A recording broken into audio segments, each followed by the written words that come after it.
Ma'am. Today, we will be discussing about the measure of relative position or quantile for group data. So for our objectives, first is we have to illustrate the different measures of position for the group data. Second is we have to calculate the different measures of position such as quartile, decile, and percentile. And lastly, interpret and apply the different measures of position in real-life situations. So first, let's define what is quantile. So quantile, each of any set of values of a variate which divide a frequency distribution into equal groups, each containing the same fraction of the total population. So first, let's define what is quantile. So quantile, each of any set of values of a variate which divide a frequency distribution into equal groups, each containing the same fraction of the total population. So quantile, it is a particular of a data set and determines how many values in a distribution are above or below a certain limit. Actually, there are three types for quantile. First, we have quartile. So in statistics, quartiles are a type of quantile which divide the number of data points into 4 parts or quarters of more or less equal size. So for an addition information, so quartile, a division of observation into 4 defined intervals based on the values of the data and how they compare to the entire set of observations. So here is the second type for quantile. So we have decile. So decile is a statistical method that divides a set of data into 10 equal parts. So for addition, deciles are used to rank data and identify the highest and lowest values. So for our third and last type for quantile is we have the percentile. So percentile is a value that indicates the percentage of a set of data that is equal or below it. So for addition information, a value on a scale of 100 that indicates the percent of a distribution that is equal to or below. So here are the formula for our quartile, decile, and percentile. So it just showed the example for quartile, which is over 4. So Q sub k equals lower boundaries from the quantity of k times n over 4 minus cumulative frequency, and the B, it stands for before, all over frequency Q sub k times interval. So it also, we have the meaning here, where LB is the lower boundary of Q sub k plus, the N is the total frequency, the CFB, or the cumulative frequency of the class before the Q sub k class, and the F, Q sub k, we have the frequency of the Q sub k class, we have the I, the size of class interval. So here we also have the equal for quartiles, decile, and percentile, which is I over 4 for quartiles, I over 10 for deciles, and I over 100 for percentiles. Okay, so then now let's move on to our solution. So our first problem is, so now let's use this formula for our quartile 1. So quartile 1 equals lower boundary and the quantity of k multiplied by n over 4.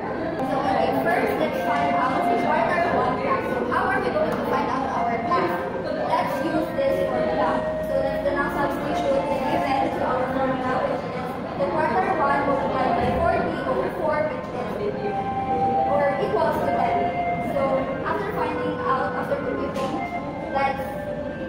we can now identify our class. So find the nearest to the 10. So now let's move on to, let's now substitute the given to our formula.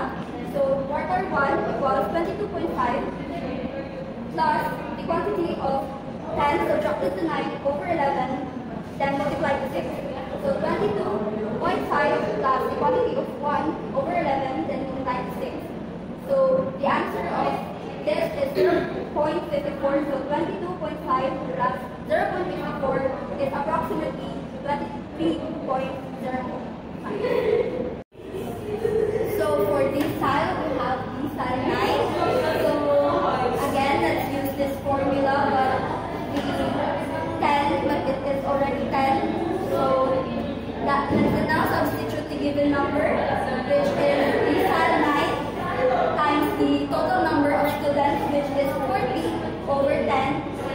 equals to 36.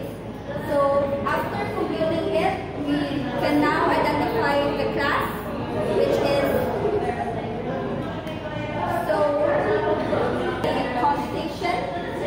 So this is already we already substitute the given number. So the cyanide was 46.5 plus the quantity of 36 subtracted to 33 over 4, then multiplied it to 6. So just copy the 46.5 plus the quantity of 3 over 4 multiplied into 6. So the answer here is 4.5. So copy 46.5 plus 4.5 is equals to 51. So now our result is 51. Okay, so now let's get our percentile. So percentile is equal to 100. So how do we get our percentile class? So let's just use this formula. So by the given, let's then now substitute to our formula. So 70 multiplied by our total number students is 40 over 100. So the answer is 28. So after computing, we can now identify the class of percentile. Let's find the nearest number for 28 in the row. So okay, so let's move on to our computation. So P percentile 70 equals 28.5 plus the quantity of 28 subtracted by 20 over 10, then multiplied to 6. Just copy the 28.5 plus the quantity of 8 over 10, then multiply it to 6. So after getting the answer, we have 4.8. So 28.5 plus 4.8, we have 33.3. So here is now our percentile. So that's for my report. I hope you learned a lot. Once again, I am Amy Pinheiro. Thank you. So here are my references to my report. And just for conclusion, measures of position such as quartiles, deciles, and percentiles are essential statistical tools for understanding data distribution. So quartiles divide data into 4, while deciles into 10, and percentiles into 100. So by providing this clear picture of how values are spread, they aid in decision making and comparative analysis across different groups or populations. Thank you.